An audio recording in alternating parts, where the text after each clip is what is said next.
el seguro que tiene el policía hoy es igual al seguro que tiene el principal funcionario del Ministerio de Policía. Nosotros transformamos para dignificar la labor del policía. Pero no solamente eso. Logramos entonces con el señor presidente de la República un aumento de un 40% para los policías que menos ganan. Es decir, un policía que ganaba 10.000 pesos de sueldo mensual, hoy gana 14.200 pesos de sueldo mensual. Y así sucesivamente, después las rangos, entonces se produce un aumento gradual. Pero no solamente eso. Por primera vez en la historia de la República Dominicana se están formando, porque teníamos que ver entonces la parte de educación. ¿Cómo nosotros mejorar entonces la educación de nuestros policías? Por primera vez en la historia de la República Dominicana se está formando un grupo de policías, como nosotros lo hicimos, como la Universidad de España, en doctorado en alta criminalidad. Por primera vez en la República Dominicana. Pero no solamente eso, sino hicimos acuerdo también con las 52 universidades de la República Dominicana para que los hijos de los policías puedan estudiar en las mejores universidades de la República Dominicana. Cada universidad va a aportar una cantidad de becas para que los hijos de los policías que menos ganan, porque siempre hemos tomado en cuenta los policías de menos ingresos para estos beneficios. Ese acuerdo también incluye que los policías, los hijos de los policías puedan recibir también del Ministerio de Educación Superior, Ciencia y Tecnología, lo que estudian en la Universidad del Estado, una subvención de 5.000 pesos para que puedan ir, para que puedan cubrir sus costos en la universidad. Pero no solamente eso. Nosotros hicimos otro acuerdo entonces con el Banco de Reserva, con una tasa para dar una tasa preferencial de intereses a los policías para que puedan adquirir su vivienda, fija por 3 años. Pero además, ese acuerdo incluye que un policía pueda comprar electrodomésticos sin intereses durante 1 año y un policía hasta pueda ir a un resort en la República Dominicana sin tener que pagar intereses durante 1 año. Es decir, bueno, hemos logrado con el señor presidente de la República que el programa de vivienda feliz que se está construyendo en la República Dominicana, pues los policías puedan accesar a esas viviendas y puedan recibir las facilidades que va a dar el gobierno dominicano para que los policías puedan comprar su vivienda. Además de eso, hicimos acuerdo con el Instituto Nacional de la Vivienda para reparar 1.000 casas a 1.000 policías. Policías que tienen su casa deteriorada dentro del plan de reparación de vivienda.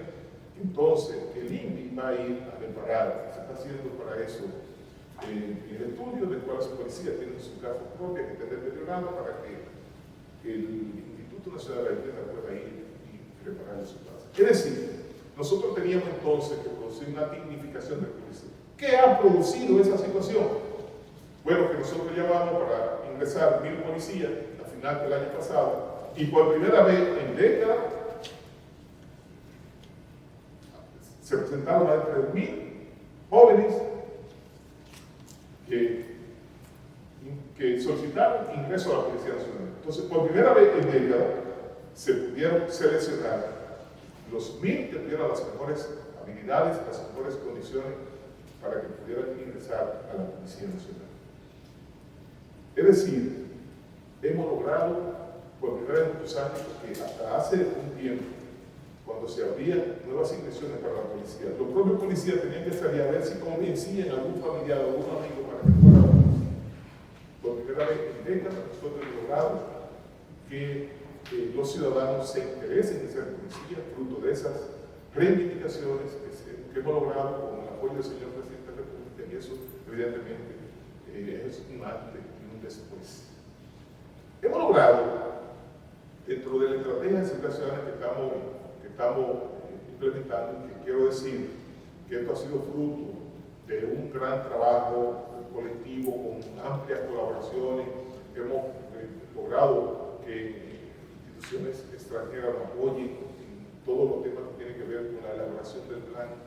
La USAID ha colaborado abiertamente con nosotros, nos ha brindado consultores con quienes trabajan con nosotros, consultores internacionales, consultores nacionales, pero además hemos logrado la colaboración de organismos internacionales que han estado colaborando en todo lo que tiene que ver con el diseño de la estrategia de seguridad ciudadana que estamos implementando. Pero además de eso, nosotros nos hemos reunido con los más diversos sectores de la sociedad dominicana, explicándole el plan, pidiéndole su opinión, pidiéndole en cierto modo que puedan también mejorar lo que es la propuesta nuestra, ¿verdad? Y en ese sentido, nosotros hemos tocado la puerta del Consejo Nacional de la Empresa Privada, de la Asociación de Industria de la República Dominicana, de las iglesias. Tuvimos la semana pasada precisamente un encuentro con el episcopado dominicano, de las iglesias evangélicas, del Congreso Nacional, fuimos al Senado de la República, a la Cámara de Diputados, fuimos a la Asociación de Industriales de Santiago. Es decir, hemos tocado la puerta de los más diversos sectores del país. Pero además de eso, hicimos un taller durante los días 15 y 16 de enero con el propósito de donde participaron aproximadamente unas 60 personas de los más diversos sectores de la sociedad dominicana para ahí definir y ahí un poco trabajar lo que estamos presentando al país, la estrategia de seguridad ciudadana en el país seguro, que hemos comenzado a implementar en la República Dominicana y que de manera formal, los días 5 de este mes de junio, iniciaremos en el municipio, en Cristo Rey, ya con un plan piloto, y que posteriormente, tiempo después, que ya hemos evaluado los resultados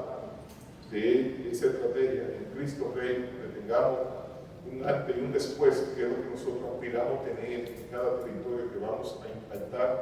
Entonces continuaremos en 6 territorios que son las prioridades que tenemos según las estadísticas del Observatorio de Seguridad Ciudadana que funciona en el Ministerio de Policía. Cuando avancemos en Cristo Rey, entonces vamos a Barahona, y de Barahona vamos a San Francisco de Macorís, y de San Francisco de Macorís entonces nos quedan otros 3 territorios que son los más intermedios, que son Santiago, La Romana y Santo Domingo Oriental. Pero vamos a comenzar el día 5 con todo el diseño que hemos elaborado de la estrategia de seguridad ciudadana, y comenzaremos con todos los planes, plan de desarme.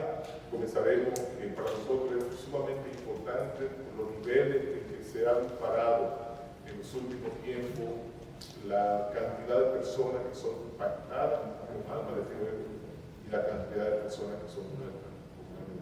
En los últimos tiempos se ha disparado la cantidad de personas impactadas con un 18%, que es una estadística que a nosotros nos preocupa.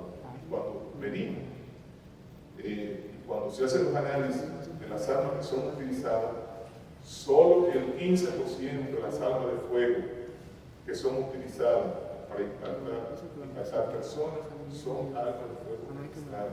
El 85% son armas de fuego ilegales que son utilizadas para impactar personas. Entonces, para nosotros, esas estadísticas nos confirman que debemos nosotros producir un proceso de desarme de la población que tiene armas de fuego ilegales en las calles, porque esos números son ciertamente preocupantes. En la República Dominicana tenemos registrado en el Ministerio de Interior y Policía 238.000 armas de fuego, 238.000 armas de fuego, de las cuales solo el 50% han sido renovadas en los últimos 7 años. Solo el 50% ha sido renovado en los últimos 7 años. Promedio en la República Dominicana se renuevan solamente 50.000 armas de fuego en el año. Las otras armas de fuego no se han renovado. Hay muchas armas de fuego con 8, 10, a 20 años que no han sido renovadas, ¿verdad? Pero sobre todo, nuestra mayor preocupación es las armas de fuego que están en manos de la población civil no registrada y que son utilizadas de manera frecuente para impactar seres humanos, actos delincuenciales que son los que nos han llamado a la preocupación de la necesidad de reducir ciertas armas de fuego en manos de la población civil. Le he dado más o menos una introducción, porque el plan de la estrategia de seguridad ciudadana tiene una gran cantidad de componentes. No le he hablado todavía del tema de los accidentes de tránsito, cómo nos preocupa, pero bueno, esas son más o menos la parte introductoria de esta conversación. ¿Cuáles son los días en que se produce la mayor cantidad de hechos delictivos? producen a partir de los jueves, de jueves a domingo, a partir de las 6 de la tarde. Y los días 15 y día 30 de cada mes. Es que se produce la mayor cantidad de actos delictivos en la República Dominicana. En el Observatorio de Seguridad Social, que nosotros en el Ministerio de Policía, nosotros tenemos las estadísticas y como no pudiéramos suministrar la información que usted o cualquier ciudadano quisiera en relación a esa estadística. No tenemos Bien, buenas tardes. El ministro, usted mencionó que el 15% de las armas son utilizadas para herir, pero este tipo de heridas, ¿en qué se registra? ¿En asaltos o discusiones, violencia, no sé, en riñas? Y mi segunda pregunta va con relación al apresamiento de un diputado del PRM en Miami, y que según informaciones de la autoridad estadounidense, esto sería el inicio de un amplio proceso de extradiciones que ya fueron solicitadas. ¿Qué información maneja el Ministerio de Interior sobre esas solicitudes? Mire, yo he dicho que solo el 15% de las armas que son utilizadas para impactar a seres humanos en la República Dominicana son armas de fuego registradas en el Ministerio de Interior, que el 85% no están registradas y que esas armas son las que nosotros vamos a comenzar a perseguir a partir de el 5 de junio, cuando vamos a intervenir, a hacer nuestra primera intervención que será en el sector Cristo Rey del Distrito Nacional. Pero tengo que decir también que solamente con el anuncio que nosotros hemos hecho de que vamos a recoger las armas de fuego no registradas, nosotros ya hemos recibido decenas de armas de fuego de ciudadanos que han ido a entregarlas al Ministerio de Policía a través del Secretario de Armas que dirige el viceministro Víctor Castro. Es decir, solamente con el anuncio de decir que nosotros vamos a comenzar, ha habido una actitud de colaboración importante dominicanos que entienden que lo que estamos haciendo es lo correcto, que tenemos que reducir esa cantidad de armas de fuego que está en manos de la población. Ahora, con relación a la segunda pregunta, yo quiero decir lo siguiente. El Partido Revolucionario Moderno tuvo una posición clara en relación a ese caso. Y nosotros entendemos que esas son acciones personales de cada persona que tiene que responder a las acusaciones que se le hacen. Pero además, el gobierno dominicano está dando una demostración de su decidida, de su firmeza y de su decisión de luchar en contra del narcotráfico y en contra de la corrupción en la República Dominicana. Que aquí no importa quién sea, el que comete un ilícito, inmediatamente el gobierno dominicano no le da ningún tipo de apoyo, ningún tipo de respaldo. Eso debe ser estimulante para la sociedad dominicana, que haya un gobierno que actúe de manera contundente y que el señor presidente de la República y en calidad meridiana fijó la posición del gobierno. Cuando nosotros decidimos hacer el plan piloto, en Cristo Rey se debió a dos razones. En el distrito, tanto la SURSA como Cristo Rey eran los dos segmentos geográficos donde mayores niveles de incidencia de actos delictivos se estaban dando. Pero acontece que ya en Cristo Rey había un proyecto de la Fiscalía del Distrito Nacional, apoyado por la USAID y en coordinación con el Ayuntamiento del Distrito Nacional. Y nosotros entendimos que era correcto iniciar el proceso de intervención con el plan piloto en ese territorio. Solo les voy a dar una información relevante de la preocupación de ese territorio. El porciento de denuncias de violencia intrafamiliar y de género que recibe la Fiscalía de Cristo Rey es superior a todas las demás denuncias que reciben las fiscalías barriales de todo el Distrito Nacional. un alto índice de raterismo, de robo en motocicleta, de pequeños atracos, que mantenía o mantiene a esa comunidad en un estado, digamos, de cierto grado superior a otros territorios del Distrito Nacional de zozobra. Cuando el ministro exponía de que hemos seleccionado 6 territorios para la implementación de la estrategia, que incluye el Distrito Nacional, incluye a Santo Domingo Este, a Romana, Santiago, San Francisco y Barahona, que hoy por hoy Barahona registra la mayor explosión de grado de criminalidad. Barahona, hoy. Es correcto. Del país. Hay variables. Debo dejar sentado de que los actos delictivos varían dependiendo del territorio y dentro del mismo territorio, de los submunicipios en partes específicas, varían con relación a otro territorio del mismo municipio. En Barahona, el mayor índice de criminalidad, de acto de sangre, de homicidio, que se ha registrado en el último año es por convivencia. El otro es por acto de raterismo, para ir a robarle a una tercera persona. Y también está el de la lucha por el control del microtráfico. Entonces, en la primera fase de la intervención, nosotros tenemos estos 6 territorios que habrán de implementarse en el curso de este año. Y en el próximo año, entonces tenemos definido 12 territorios en función de la realidad que levantamos de los actos delictivos y de la falta de convivencia ciudadana, lo cual medimos por las informaciones que registramos, analizamos en el Observatorio de Seguridad Ciudadana que tiene el Ministerio del Interior y que es alimentado por diversas agencias del ámbito público. Mira, tiene variables. Mientras que en un lugar la causal es la convivencia, en otro lugar la razón de ser principal es, por ejemplo, el microtráfico. En otros lugares la razón de ser es la parte del raterismo.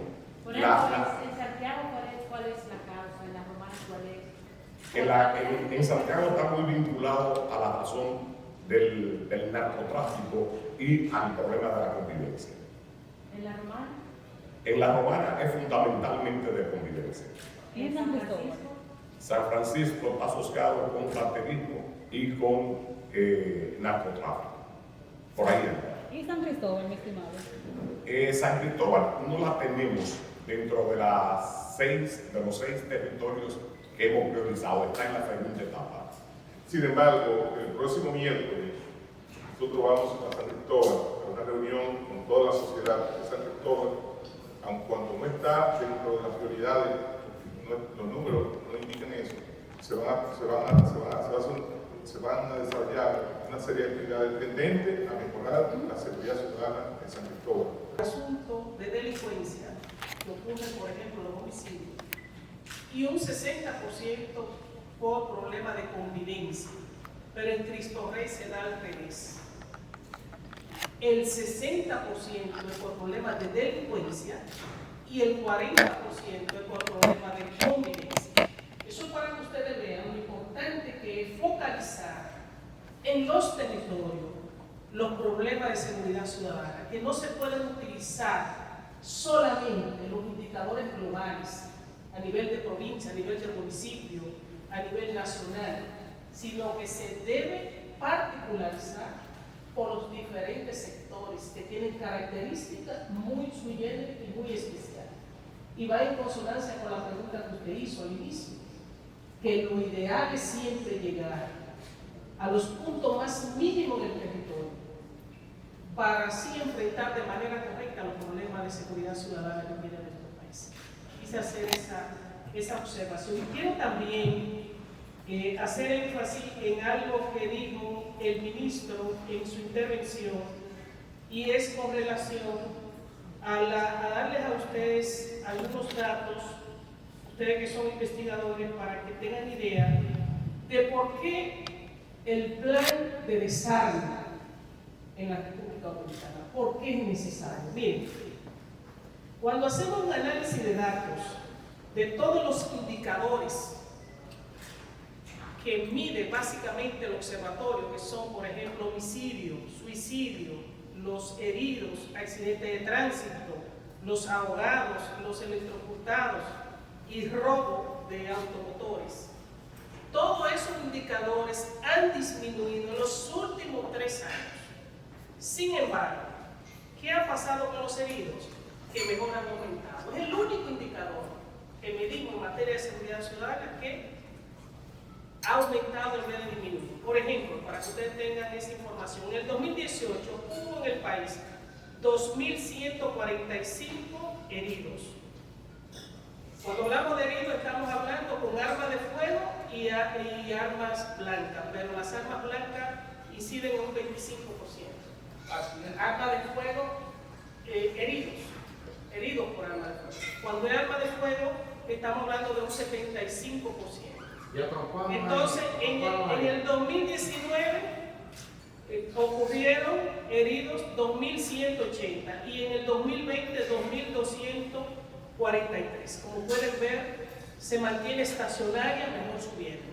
Por tanto, hay que trazar una política acertada para disminuir ese indicador de heridos por arma de fuego. Para que ustedes vean otro de los problemas serios que tiene el país son las muertes por accidente de tránsito. En el año 2018 ocurrieron 1.418, en el 2019 2.095, en el 2020 1.732. O sea, sigue estando alto, pero va disminuyendo, lo que quiere decir que las acciones que se están tomando están impactando positivamente. Sin embargo, con los heridos no ha pasado eso. De ahí la importancia de esa observación que hizo el ministro en su intervención. Porque a partir del 28 del mes de marzo nosotros funcionamos, es decir, incluimos agentes de la IEC y la Policía Nacional en las unidades del servicio vial que daba Unipor en todo el territorio nacional. Y cuando venimos las estadísticas, el 2020 no, obviamente, porque el 2020 estábamos todos encerrados, pero el 2019, en comparación con el año 2021, del 28 de marzo del año 2019 al 28 de abril del año 2019, y lo comparamos 28 de marzo del año 2021, 28 de abril del año 2021, hay 42 ciudadanos menos muertos en accidentes de tránsito en la República Dominicana. Hemos reducido solamente con esa acción. Por eso le decía la importancia de unificar criterios de las agencias del gobierno. Solamente con esa decisión se pudieron reducir la cantidad de personas muertas en 42 ciudadanos menos. Y este año ha disminuido la muerte por accidentes de tránsito en sentido global en un 10%. Lo que quiere decir que la política dirigida a unificar criterios desde el punto de vista de las agencias del gobierno, todo en una sola dirección, los resultados, ustedes verán, ya estamos dando estadísticas de los primeros resultados, pero eso va a ser solamente con ustedes, la República Dominicana, con todas las agencias del gobierno, trabajando en una sola dirección en el tema de seguridad ciudadana que incluye todos estos ejes que son sumamente importantes. En términos de armas de fuego, que se incrementa cada vez que las autoridades dan una gracia. Normalmente las gracias se dan para que la gente se ponga al día, pero las armas se dan al revés. Cada vez que el ministerio ha otorgado una gracia, va menos gente, porque esperan que sea el próximo año cuando den la gracia cuando van a ir a renovar. Por eso se está registrando que alrededor de 48 a 50.000 armas son las que se renuevan cada año. Y esa es una situación que nosotros ahora, en una de las etapas del plan de desarme, vamos a buscar mecanismos para que la gente pues, pueda renovar sus armas, que nuestro interés no es recaudatorio. Nuestro interés es mantener un registro efectivo y creíble de las armas que hay en la República Dominicana. Entonces, esa es la razón por la que la gente no va. La cultura de esperar la próxima gracia para para renovar su pago. Y por eso no van a quitar. Sí, el ministerio, no sé, yo llegué un poquito tarde, no sé si el ministro le habló un poco de eso, pero habían instalado unas mafias dentro de muchas de las áreas del ministerio, pero especialmente en lo que tiene que ver con el viceministerio de Armas, una mafia que nosotros a la llegada del ministro se puso en investigación por la cantidad de denuncias que había sobre esta situación y se intervino el viceministerio de Armas. En esa intervención hubo que suspender 52 empleados y trajo como consecuencia una reingeniería dentro del proceso de licenciamiento, reingeniería que entonces tuvo que ver con la parte de hacerlo ya más remoto, más semipresencial que presencial, y eso trajo como consecuencia que hoy día en el ministerio ya no existen los llamados bucones y los servicios de licenciamiento, por ejemplo, que antes teníamos 2 estafetas para atender a los usuarios, hoy día tenemos 20 estafetas, de tal forma que los servicios hoy se han adecentado bastante. Ir al ministerio ahora a renovar un acto no tiene que ver con la vuelta y vuelta al ministerio, sino que solo hay que ir un día a retirar su licencia, porque los otros procesos o se hacen con suplidores externos o se hacen vía la página web de nuestro ministerio. El tema fronterizo, que también es uno de los lugares donde, según informaciones, ¿verdad?, se contrasteaba con una cantidad de armas de fuego. El gobierno dominicano ha diseñado una política en ese sentido que va a ser ejecutada en toda la frontera, un muro fronterizo virtual y un muro fronterizo físico, que ya usted sabe, el señor presidente de la República ha hablado en ese caso del Ministerio de Defensa, y eso está está contemplado dentro de la política de defensa y la política de seguridad ciudadana que se está implementando en la República Dominicana. Es decir, que por todos los lados se están tomando las previsiones pertinentes para reducir esa cantidad de armas de fuego que ingresan a la República Dominicana. El viceministro Jesús también quería hacer una puntualización. Sí, es importante esa parte que usted señala, porque de nada valdría este proceso de desarme si sigue estando abierta las válvulas por donde entran las armas de forma irregular al país. Habiendo aeropuerto, frontera, tenemos también el litoral costero.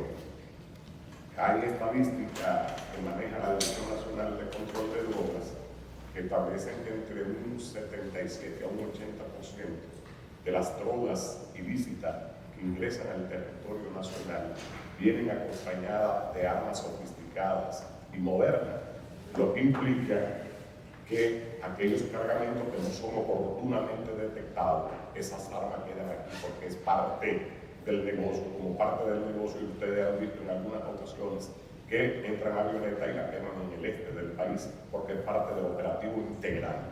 Y eso lo vimos al momento de comenzar a definir el proceso de desarme.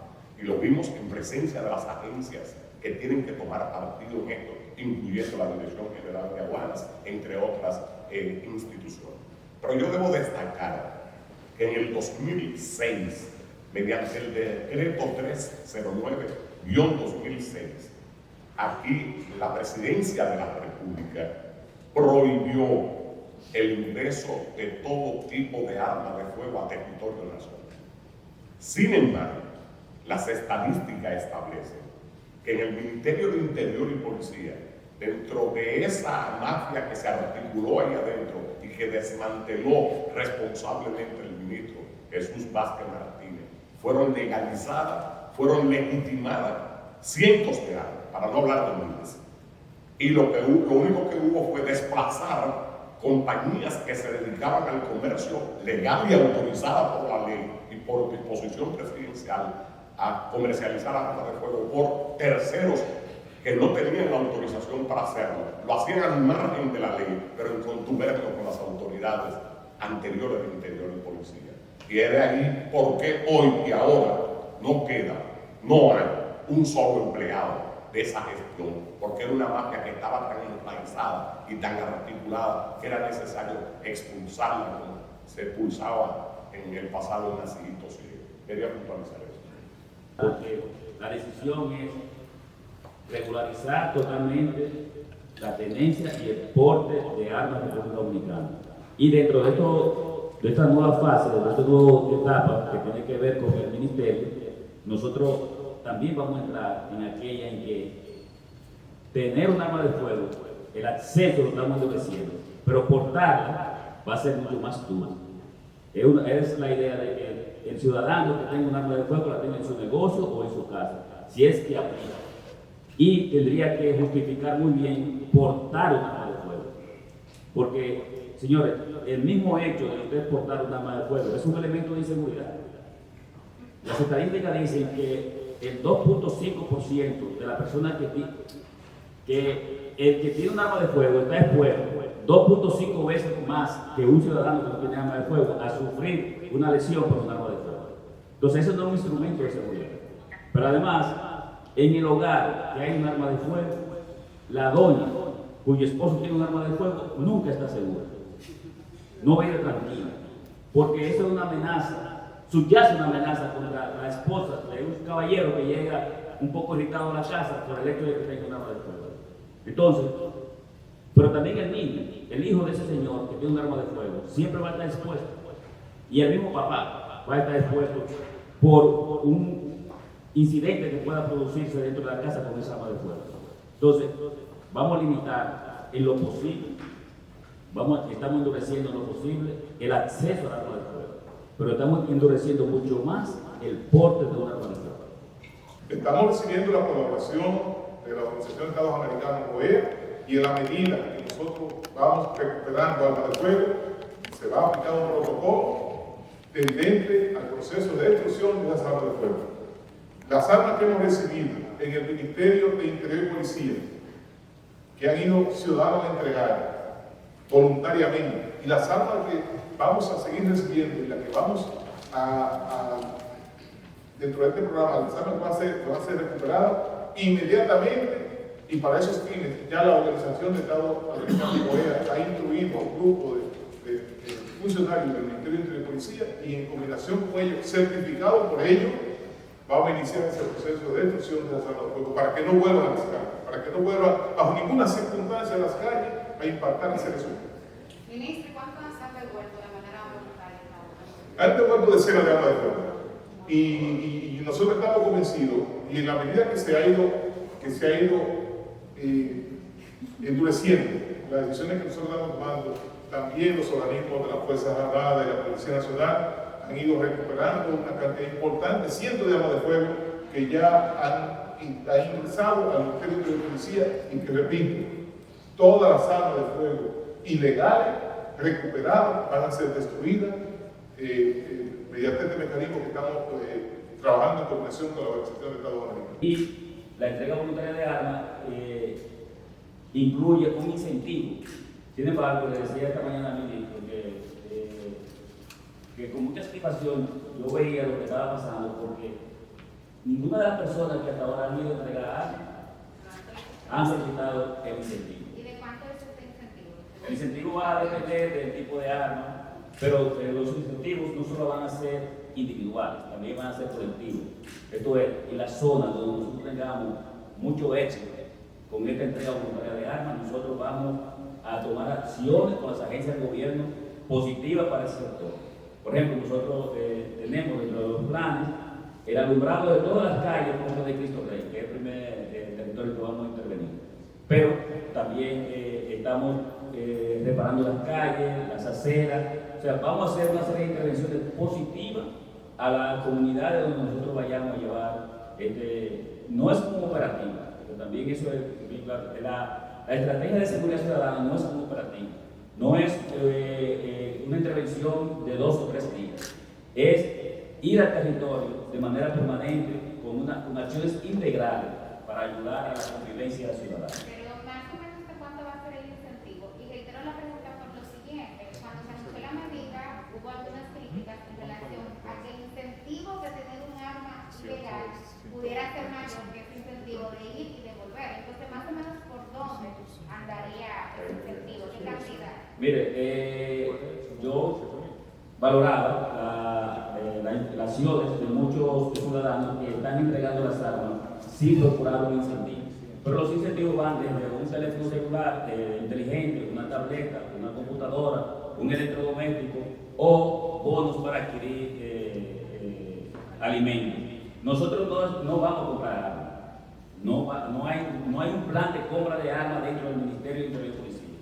Hay una fase de entrega voluntaria de armas a cambio de un incentivo, no comprar un arma. No monetario. No es monetario, es un incentivo para que la gente de alguna forma pueda recibir a cambio algo que sea útil, incluyendo becas para diferentes universidades, institutos, que estamos también dentro de este programa de entrega voluntaria de armas, de tal forma que incluso dentro de la etapa de la estrategia de seguridad ciudadana está también crear empleo, porque una de las razones básicas que alimenta la inseguridad ciudadana es la falta de empleo.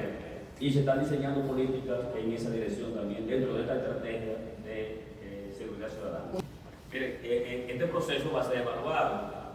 Nosotros, dentro del plan de evaluación de las acciones, y cuántas armas, el 85% que impactan a la gente. Nosotros queremos todas las armas de la República Dominicana. Lo que pasa es que hay 4 fases. Una es el endurecimiento del acceso a las armas. 2 es la entrega voluntaria.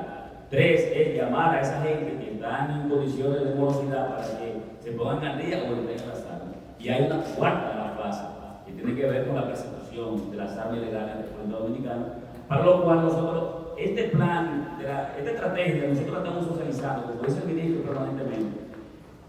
Esto es la gente que tiene que involucrarse. Esto no tiene una batería política, no tiene un credo religioso, esto es con la gente. Por eso, la cuarta etapa, nosotros contamos mucho también con la Junta de Vecinos, con los líderes sociales, con todas las personas que influyen dentro del barrio, para que también cooperen con la cuarta etapa, la cuarta fase que tiene que ver con la persecución de las armas ilegales. Y reitero y enfatizo, ilegales, porque nosotros no estamos detrás de las armas registradas. Nosotros vamos detrás de las armas ilegales, que son, como dice el ministro, las que impactan en un 85% la incidencia que se produce donde hay un arma de fuego. Para precisar, en este momento la intención es recuperar esas armas que no han sido renovadas. Y la recuperación de armas no registradas, ilegales, va a ser en otra etapa. Esa es la cuarta fase. La persecución es la cuarta fase. Estamos primero con una entrega voluntaria para que la gente se anime. De armas registradas. La entrega de armas voluntarias es ilegales, pero también puede ser legal, porque les cuento que hay muchas personas que tienen un arma. Por ejemplo, ayer fue una persona que dijo: yo quiero entregarte el arma de mi difunto padre, que hace 2 meses murió, tenemos el arma, nosotros somos 2 personas, una hermana mía y yo no quiero perdonar. Entonces ahí va mi pregunta: ¿cuál es el protocolo cuando ustedes reciben un arma ilegal? Porque hay que saber quién la tenía y qué tipo de delito, o sea, alguna persecución contra esa persona que devuelve ese arma.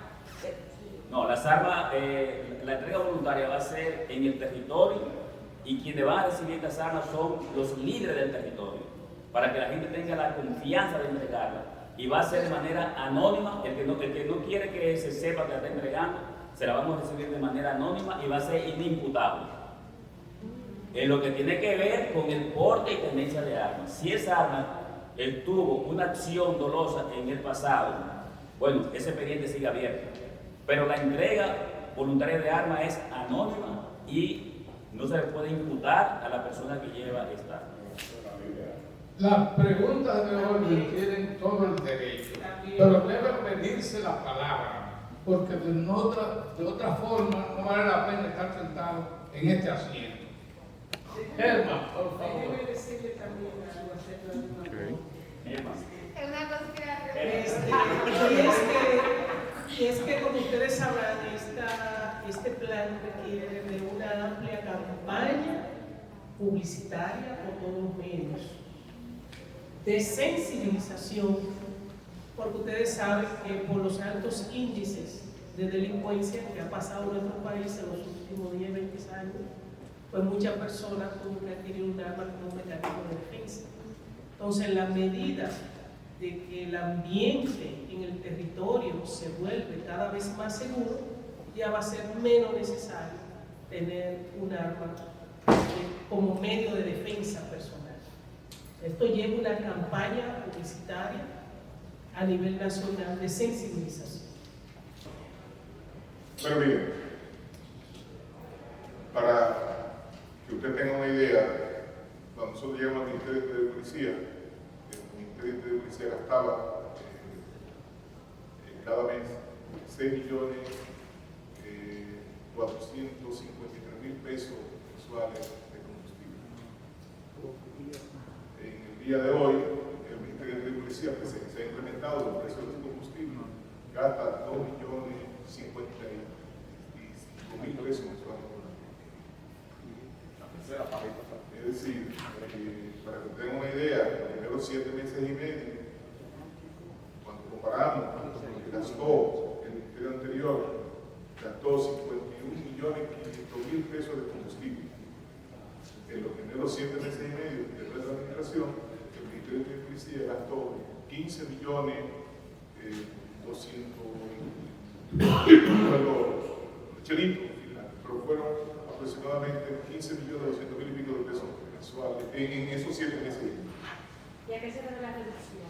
Bueno, varias cosas. Primero, el ministro de Policía anterior tenía 210.000 pesos asignados de combustible. Yo tengo 30.000 pesos.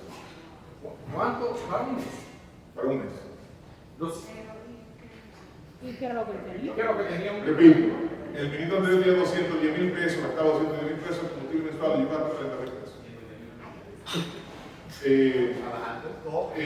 Y eso tengo que decirlo trabajando muchas veces más, ¿verdad? Porque yo estoy diciendo aquí, y dije en mi introducción, que cuando llegamos al Ministerio de Policía encontramos el decreto 121-13 que instituía las mesas de seguridad, ciudadanía y género, y que nosotros encontramos 10 mesas, y que nosotros en los primeros 6 meses nosotros organizamos las 158 mesas de seguridad ciudadana y género en los 158 municipios de la República Dominicana. Y si usted me pregunta a mí a qué región del país yo no he ido, yo tengo que decirle que a todas las regiones del país he ido varias veces siendo ministro de Policía. Y si usted me pregunta a mí qué cosas nosotros hemos dejado de hacer dentro de esta estrategia de seguridad ciudadana, yo tengo que decirle que ninguna. Que hemos estado en contacto con todos los sectores de la sociedad dominicana. Precisamente en el día de ayer recibimos nosotros, dentro de esta estrategia, a una distinguida ciudadana que en la actualidad ocupa un cargo en el Ministerio Público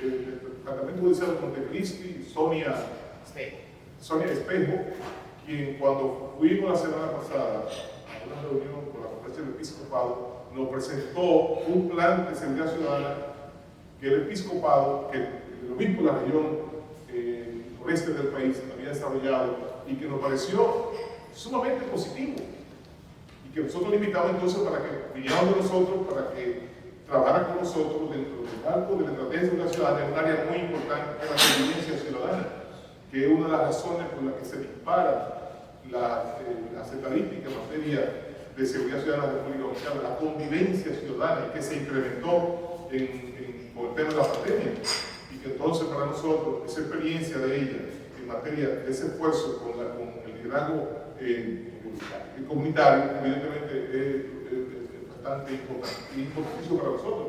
Y ayer conocimos también una propuesta que vamos un poco a debatir un poco más amplio de un comunicador y una figura importante del país, el diputado del Partido de la Liberación Dominicana, José La Luz, quien nos hizo una propuesta que nos pareció también un aspecto muy importante y que nosotros vamos a valorar. Y vamos a tomar en cuenta, porque para nosotros, en el Ministerio de Policía, todo es susceptible dentro de un esfuerzo colectivo. Por eso nosotros vamos a tocar la puerta de todos los partidos políticos, para pedirle su opinión, y pedirle también que nos haga sus sugerencias para nosotros bien valorarla, para que este plan de seguridad ciudadana sea un plan lo suficientemente abarcador de los más diversos sectores de la sociedad dominicana, porque no hay un plan de seguridad ciudadana que pueda ser exitoso si no tenemos la participación de la gente. Porque un delincuente, cuando va a agredir a un ciudadano, no pregunta de qué partido es. Un delincuente, cuando va a agredir a un ciudadano, no pregunta si es católico o es evangélico. No pregunta si es rico o es pobre. Es un delincuente que va a agredir a un ciudadano. Y nosotros entonces tenemos el deber como sociedad de dar respuesta a esa situación. Y para eso tenemos que incorporar e integrar a todos los sectores de la sociedad dominicana. Por eso mi llamado a la sociedad dominicana, a los más diversos sectores de la sociedad dominicana, que forman parte de este esfuerzo, porque para nosotros esto es lo más importante, de colaborar. Hay una actitud de colaboración de parte de los organismos internacionales como nunca antes, y yo tengo que decir que hay también una actitud de parte de los líderes de los partidos políticos. Yo tengo que decir que cuando nosotros hemos ido al territorio y hemos organizado la Mesa de Seguridad, Ciudadanía y Género en todo el país, hay gran entusiasmo de parte de todos los alcaldes, de todos los partidos políticos de la República Dominicana, que han asumido con gran determinación y con gran entrega la Mesa de Seguridad, Ciudadanía y Género. Hay un plan de seguridad ciudadana, una estrategia de seguridad ciudadana que abarca a los más amplios sectores de la sociedad dominicana, y que hay esa actitud de colaboración de todos los sectores de la sociedad dominicana, y eso hace que las cosas sean mucho más fáciles para la ejecución. Así que nosotros siempre hemos dicho que queremos poder, y hay la voluntad de parte del señor presidente de la República, hay la voluntad de parte del Ministerio de Policía, del director de la Policía, de la sociedad civil, de los organismos internacionales, y yo sé que también del empresariado dominicano, del Congreso Nacional. Nosotros este tema lo estamos llevando a todos los sectores de la sociedad dominicana, y lo vamos a llevar en los próximos días, las próximas semanas, comenzaremos a llevarlo a los partidos políticos, para que los partidos políticos también puedan nosotros valorar su propuesta, su visión, todas las cosas que sean positivas para el país, y sobre todo que también entiendan que este es un tema de nación, que este es un tema que tiene que involucrar a todos los sectores de la sociedad dominicana, porque repito, cuando un delincuente va a agredir a un ciudadano, no pregunta de qué partido es, ni a qué clase social pertenece. Es un delincuente que va a agredir a un ciudadano. Bueno, primero, buenas tardes a todos. Nosotros hemos estado concentrados más en la parte que tiene que ver con la seguridad ciudadana desde la perspectiva de la migración. Y en ese sentido hemos trabajado 4 elementos y está incluido dentro de esos 4 elementos el estudio del Plan Nacional de Regularización. 288.000 personas fueron registradas en el Plan Nacional de Regularización. 288. De eso calificaron unos 200.000 y algo, 200.000 y pico. Entonces, de esa cantidad hubo unos 100.000 y algo que se registraron en el plan, o registraron en el plan como no residentes, y unos 6.000 y algo como residentes. La diferencia entre residente y no residente, pues, obvia desde el punto de vista del derecho migratorio dominicano. El no residente es una persona que está de tránsito en el territorio de la República. Pero ¿qué ocurre? Que luego viene el planteamiento de la necesidad de renovar ese plan, o de renovar el estatus migratorio de esos territorios. Entonces surge la interrogante siguiente. Y hemos tratado de manejar eso todavía en el marco de una especie de auditoría procesal. ¿Por qué? Porque la mayoría de esos expedientes no se hicieron conforme al mismo decreto que generó el plan de regularización. Cuando nosotros trabajamos la ley de migración, en el artículo 151 pusimos las condiciones que debía anotar o que debía llenar cada persona que quisiera calificar dentro del plan de regularización. Ahora sucede que más del 90% de esas personas que se regularizaron no cumplieron con los requisitos. Entonces nosotros tenemos las disyuntivas como gobierno, o de darle continuidad a algo que no se hizo conforme al derecho, o sea, de manera irregular, o tener que hacer una auditoría procesal y darle a conocer a la opinión pública el resultado de esa situación. Por ejemplo, en varias ocasiones, yo he puesto como ejemplo de que uno de los actores del momento del Plan Nacional de Regularización envió una carta al Ministerio de Interior y Policía donde él decía que quería que lo acompañara una comisión, eso viene de la Dirección General de Migración. O sea, una persona que era un actor en la Dirección General de Migración envía al Ministerio de Interior y Policía una carta pidiendo que el Ministerio lo acompañe porque la mayoría, o que toda la documentación, ellos hablaban de unas 1.300 cajas de expedientes, esos expedientes no tenían, dentro de los folders, no tenían sustentación, o sea que estaban vacíos. Entonces, ¿qué ocurre? Que usted decirle al pueblo dominicano que una persona se regularizó y que lo único que le pusieron al folder fue un nombre, entonces eso amerita una especie de auditoría procesal para nosotros determinar si realmente podemos aceptar eso o qué cosas se puede hacer para nosotros resolver el problema de esas personas que se registraron de manera irregular, pero que nosotros quizás tendríamos que darle una respuesta desde el punto de vista del derecho. O sea, en el marco del derecho se puede solucionar esa parte, pero no podemos aprobarlo. O sea, no podemos darle continuidad. Tendríamos como que reformular eso por un asunto de soberanía del Estado dominicano. Entonces, ese elemento, y por eso le decía al principio que le dábamos un manejo de la perspectiva de la seguridad ciudadana, porque permitir que a la República Dominicana ingresen extranjeros en esas condiciones y después nosotros asumamos un papel de regularizarlo sin saber ni siquiera el origen, porque la mayoría no tenían papel, eso pone en peligro la seguridad ciudadana de la República Dominicana. Por ejemplo, en la frontera actualmente se habla de la necesidad de nosotros establecer el llamado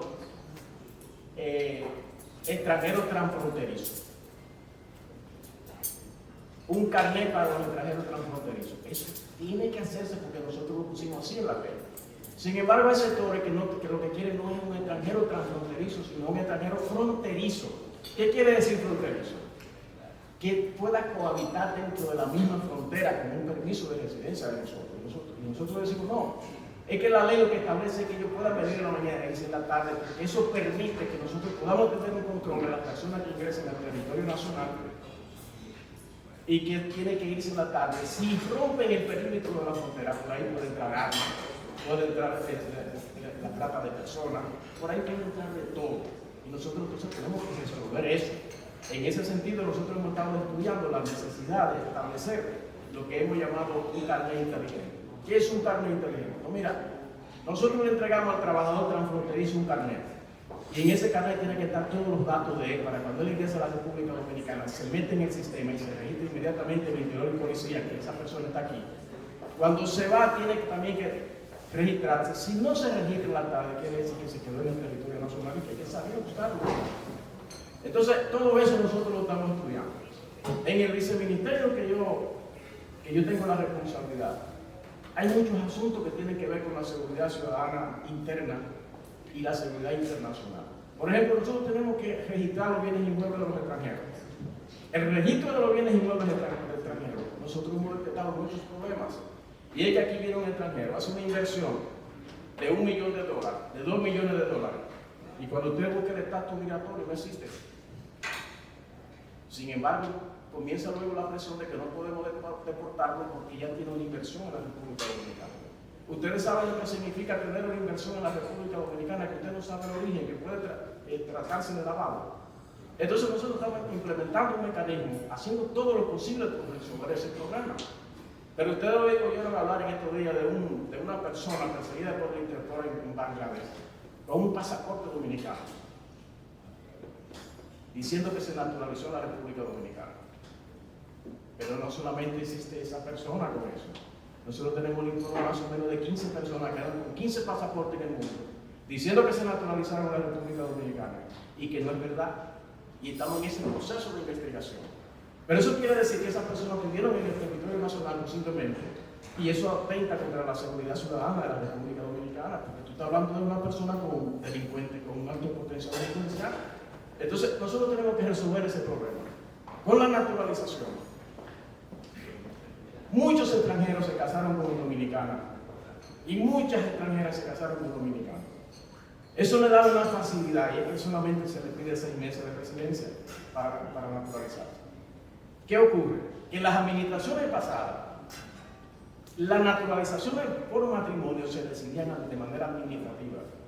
Lo que quiere decir que eso podía dar como resultado la posibilidad de que una persona se aprovechara, se casara con una dominicana o un dominicano. Administrativamente, cualquier persona con un poquito de poder en el Ministerio Interior y Policía le resolvía el problema sin hacer las debidas indagaciones porque se decidía de manera administrativa, o sea, de manera discrecional, violando la ley porque el Ministerio de Interior y Policía no está facultado para otorgar naturalizaciones, solamente para canalizarla, quien la otorga es el presidente de la República a través de un decreto. Y hemos estado trabajando todo eso. Entonces, dentro de esa situación, está el Plan Nacional de Regularización y la Ley 169 sobre la naturalización especial. La naturalización especial, según las investigaciones que nosotros hemos hecho, no hay un solo documento que se hiciera conforme a la ley. Violaron las leyes de la República Dominicana. Entonces ahí tenemos otra disyuntiva. ¿Le otorgamos la naturalización a una persona que no cumplió con el proceso o paramos el proceso porque tenemos que hacer investigaciones de carácter jurídico y hasta de seguridad nacional? Y por eso a veces la gente piensa que nosotros retardamos algunos procesos, pero es que tenemos esa disyuntiva. Eso tiene que pasar inclusive a los más altos niveles del Estado Dominicano para que decida qué hacer, porque el asunto es delicado. Nosotros, particularmente aquí en Les Amaras, jamás en la vida aprobaría que a un extranjero se le otorgue un estatus, por mucha presión que haya a nivel internacional, se le otorgue un estatus migratorio que no se haga conforme al derecho y los intereses de la República Dominicana. ¿Cuántos hay naturalizados bajo ese? ¿Perdón? ¿Cuántos hay naturalizados bajo ese problema? Y si En son julio, perdón, Manuel. Y si son haitianos, europeos, sí. Miren, ellos hay. La ley 169 estableció un proceso, un procedimiento. La ley 169 dice 90 días, dentro de los 90 días después de promulgado el decreto que regula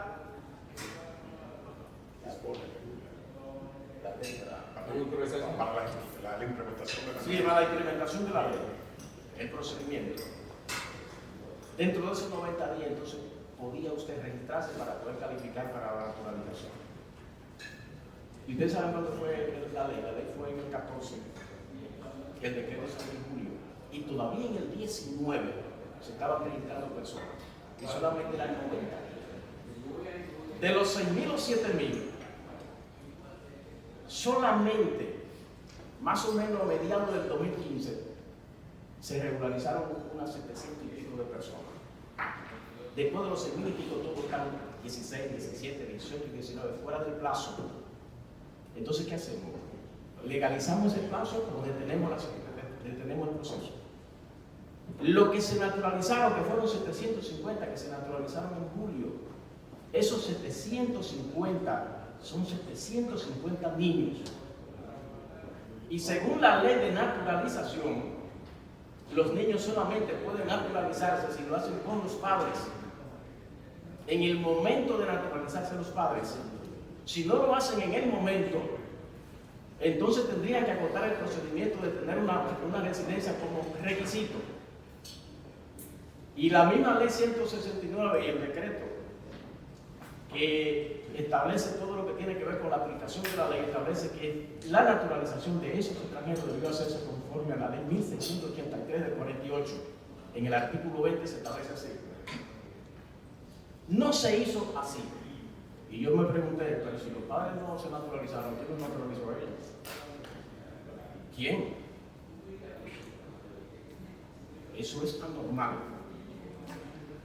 Y allá se aparecen gente, y además de eso, yo quisiera que algún día ustedes tengan la oportunidad de ver las solicitudes y las informaciones de gente que participaron en el proceso, que me han enviado cartas diciendo que lo excluyan del proceso porque ellos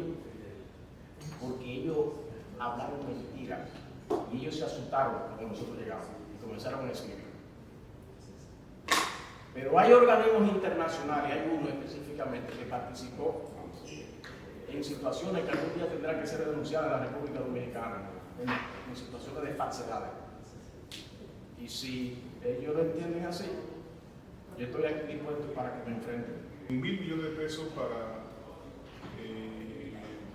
los ayuntamientos, no, 19.000 millones de pesos al ayuntamiento, teníamos unos 16.000 millones de pesos de la Policía Nacional, teníamos unos 2.000 millones de pesos de la Dirección de Migración y unos 1.200 millones de pesos del Ministerio de Interior y Policía. Ese presupuesto del Ministerio de Interior y Policía incluye los bomberos que nosotros pagamos, incluye la escuela de migración, ¿cómo se llama? El Instituto de Migración, que son 200 millones de pesos en el año, e incluye las gobernaciones. En el caso del Ministerio de Interior y Policía se da todo lo contrario de lo que pasa, como dicen en mi pueblo, como dicen en Nauca, que reparte y reparte, toca la mayor parte. En el Ministerio de Interior y Policía es el que toca la menor parte. Entonces, de esos recursos que recibe el Ministerio de Interior y Policía, nosotros le economizamos al Estado Dominicano el año pasado unos 250 millones de pesos. ¿En qué? En nómina. Por ejemplo, nosotros estamos gastando el 50% de lo que se gastaba ya en flota de teléfono, estamos gastando el 50%. Y en cada área de Ministerio de Policía. ¿No era que hasta la Concesia tenía una flota abierta? Nosotros le economizamos el 51% de lo que se gastaba antes en flota telefónica en el Ministerio de Policía. Y en cada renglón, por ejemplo, allá estaba en nómina todavía lo que estaba en el plan de naturalización del año 2018, estaban cobrando todavía asignados votos. Entonces, en materia de nómina, nosotros economizamos al Estado Dominicano y todos esos gastos que economizamos al Estado Dominicano, alrededor de 250 millones de pesos el año pasado. Ahora, dentro de esta política de austeridad que nosotros hemos estado desarrollando, fíjense, para poner un ejemplo, el año pasado, en 2019 se licitaron 75 millones de pesos para combustible para el año 2020. Nosotros ahora solo estamos licitando para 40 millones de pesos, pese a que se ha disparado el precio de los combustibles para este año. Por ejemplo, nosotros hemos decidido comprar el 50% de todo lo que se compraba. Allá se compraba tanta libra de café, nosotros estamos comprando el 50%. En todos los renglones, 50%. Todo eso son ahorros para el Estado Dominicano, porque el ejemplo tenemos que darlo nosotros del ejercicio de una función pública. Y por eso decidimos reducir un 50% todo lo que se compraba en el Ministerio de Policía. Si ya se compraba tantas libras de azúcar en el año, se está comprando el 50%. Todo lo que se compraba, tomamos la decisión de reducirlo un 50%. Estamos a 10.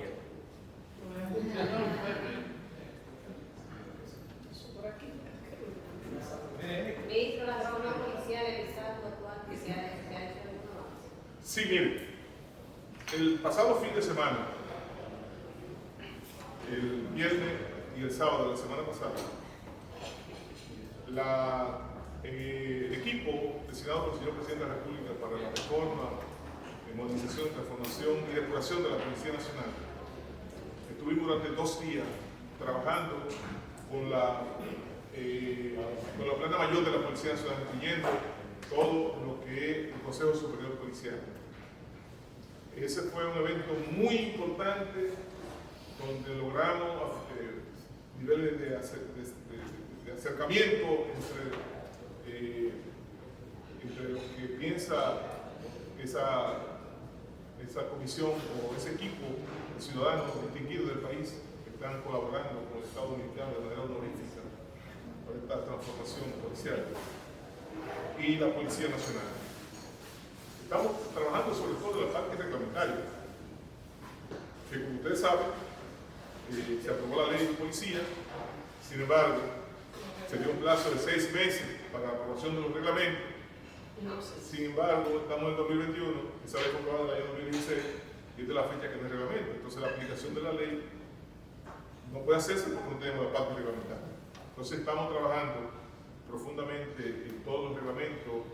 Yo les puedo decir al país que va a haber una profunda transformación de la Policía Nacional y que hay una voluntad de parte del director de la Policía Nacional y yo diría que de la Plana Mayor de la Policía policía a este proceso de transformación, modernización y educación, formación y también depuración de la Policía Nacional.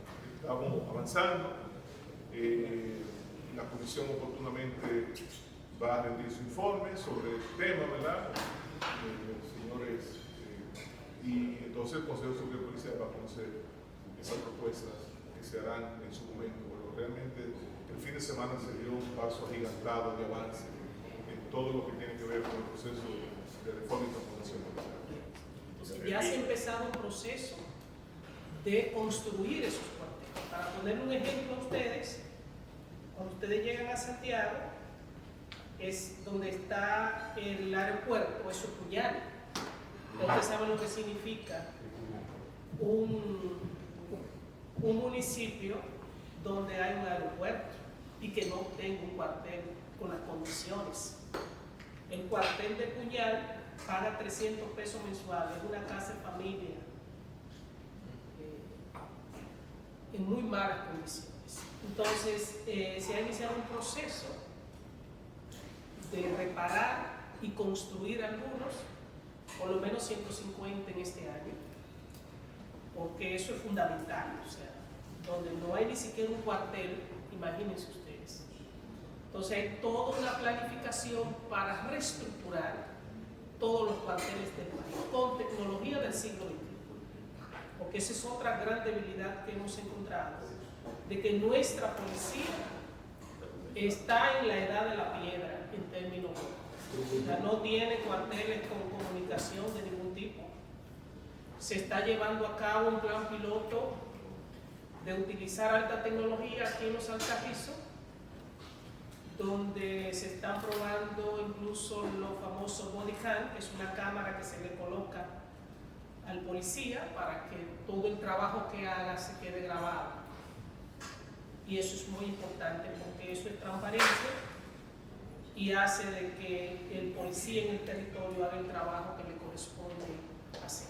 Pero también que haya una especie de panel de control en sus superiores para que puedan estar observando en todo momento qué está haciendo su policía en el territorio. Ahí es que debemos de llegar. Se está haciendo ese plan piloto en este momento. Pero usted tenga una idea. Terminaba su inventario de los cuarteles policiales. En el país hay 717 cuarteles policiales, de los cuales 202 no sirven para nada, incluyendo varios pisos de tierra.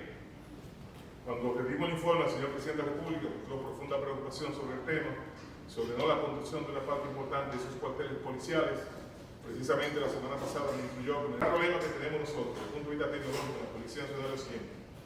Si uno de ustedes va, por ejemplo, a La Romana, y en La Romana le roban un carro, para él poner la denuncia, tiene que venir a el plan piloto, porque solamente en 2 lugares del país se reciben denuncias por robo de carro.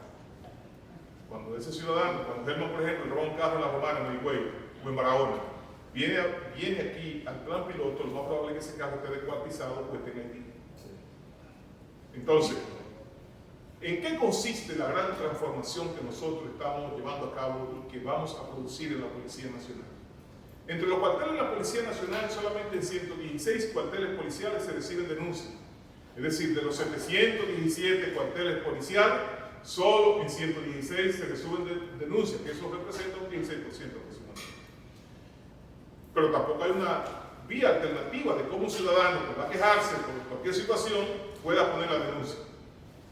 La transformación policial que nosotros estamos abogando, la policía del siglo XXI que nosotros estamos abogando, es una policía que esté interconectada, que un ciudadano que le roban el carro y pueda automáticamente, por su teléfono, por su WhatsApp, automáticamente aplicar y inmediatamente poner la denuncia de que le han robado un carro y que inmediatamente se prende la alerta en todas las policías nacionales, todos los organismos de seguridad del Estado para que ese carro tiene que aparecer en minutos en la República Dominicana.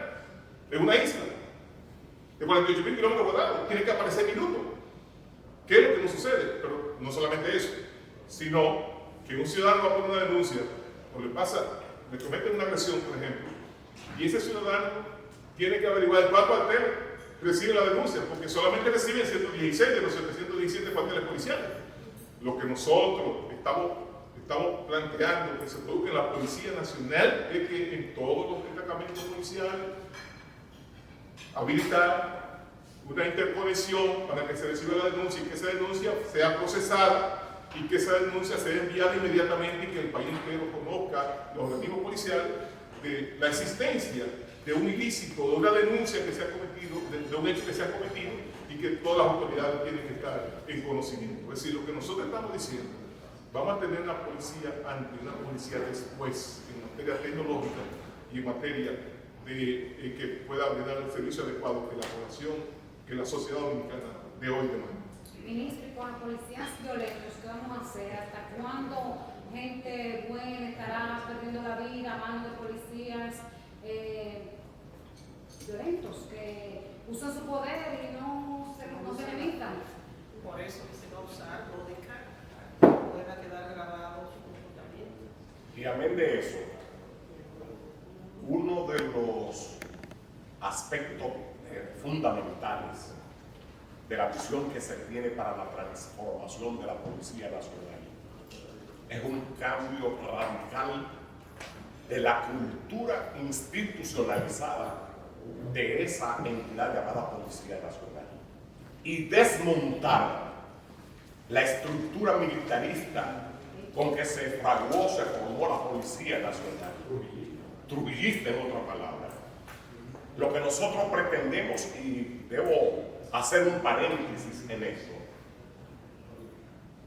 el decreto que dispone la transformación policial, la profesionalización y la depuración policial instituye al Ministerio Público como el órgano para canalizar todas las propuestas que surjan de ese grupo de trabajo que hemos querido no llamarle comisión, por lo que ustedes saben que pasa en los países como el nuestro cuando formamos una comisión.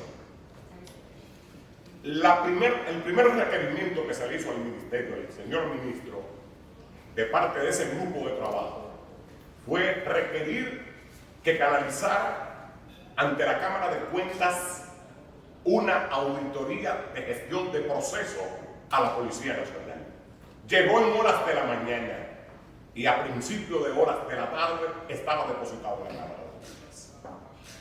Lo segundo fue requerir de Interior y Policía que la Policía Nacional proveyera de todos los reglamentos y todos los protocolos institucionales para el grupo de trabajo saber en qué pie está parado.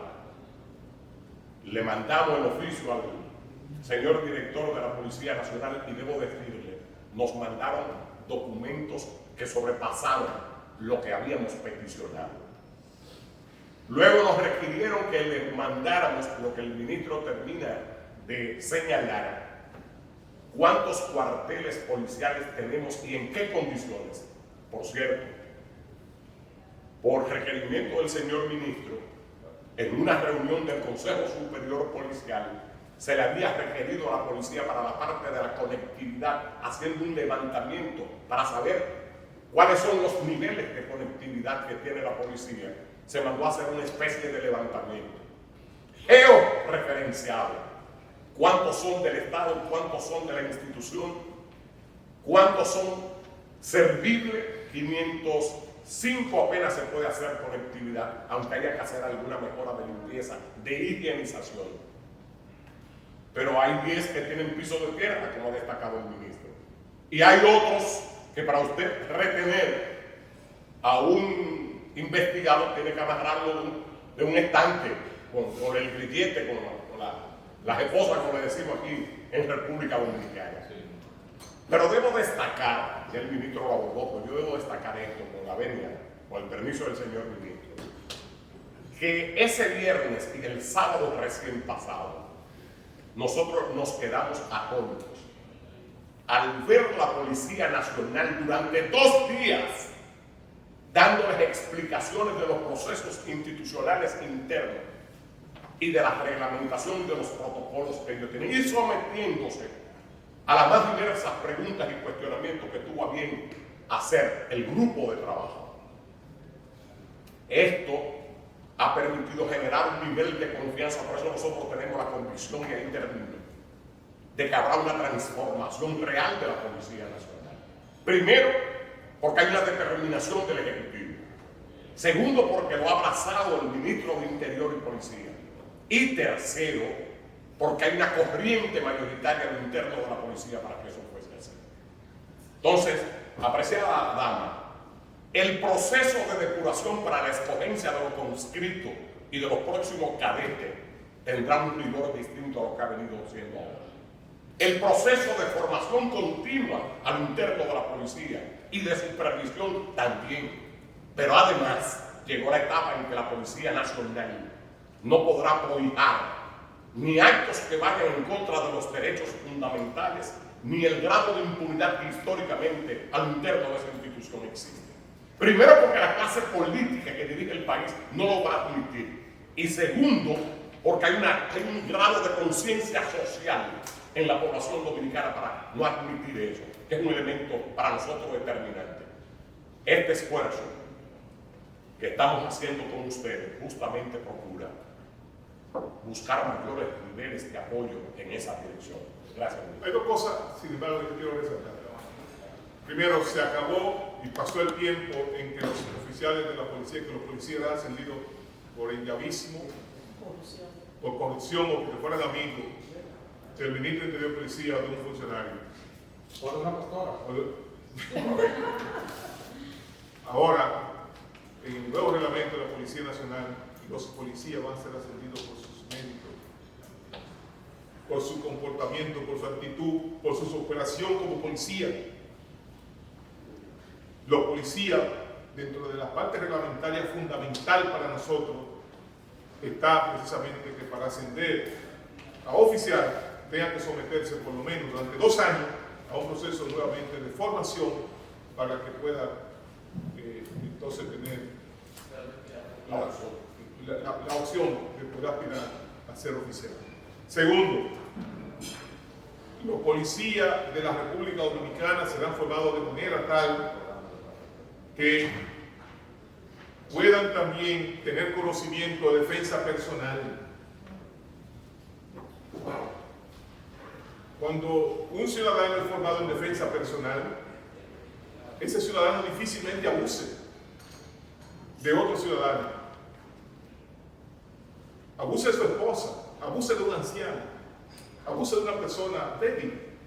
Cuando una gente tiene la disciplina de la formación en artes marciales, en boxeo, en judo, en defensa personal, ese ciudadano tiene una disciplina y una formación que le impide abusar de otro ciudadano. Pero no solamente eso, sino que tenga las habilidades necesarias para someter a la obediencia a una persona sin mayores dificultades y sin tener que usar el arma de fuego, que debe ser una última opción en un momento ya de extremo peligro. Es decir, nosotros necesitamos que la Policía Nacional, en eso, desde que llegamos al Ministerio de Interior y Policía, hemos insistido en la necesidad de formar de tal manera que los policías puedan dar respuesta a los temas, ¿verdad?, que tienen a diario, de una manera sin tener que usar el arma de fuego. Nosotros tenemos que preservar la vida, sobre todo, de los ciudadanos, y para eso tenemos que formar la policía de tal manera que no tenga que hacer uso de un arma de fuego para disparar a una persona. Y esa es la razón de ser. Sobre todo, esa es la razón de ser de la policía de ser. Hemos sobrepasado el tiempo razonable. Pido disculpas a las personas pendientes de formular preguntas. Estamos muy agradecidos con la presencia de estos distinguidos invitados que nos han dado mucho material para hacer muy buenas informaciones y forjar muy buenos criterios sobre su labor. Damos las gracias al ministro de Interior y Policía, Jesús Vázquez, a doña Ángela Jaque, viceministra de Seguridad Preventiva en Gobiernos Provinciales, Jesús Félix, viceministro de Seguridad de Interior, Víctor Castro, viceministro de Control y Regulación de Armas y Municiones, y a Elvis Lima, director de Comunicaciones. Muchas gracias. Juan Manuel Rosario, que no aparece aquí en la lista oficial, pero que ha dado interesantes informaciones. Gracias. Si me permite, Esta es la estrategia de seguridad ciudadana que nosotros hemos diseñado. Por ejemplo, yo quiero hacer entrega a mi querido amigo de una copia de esta estrategia para que ustedes sean entrega de otros, para que tengan conocimiento de todo lo que nosotros hemos planteado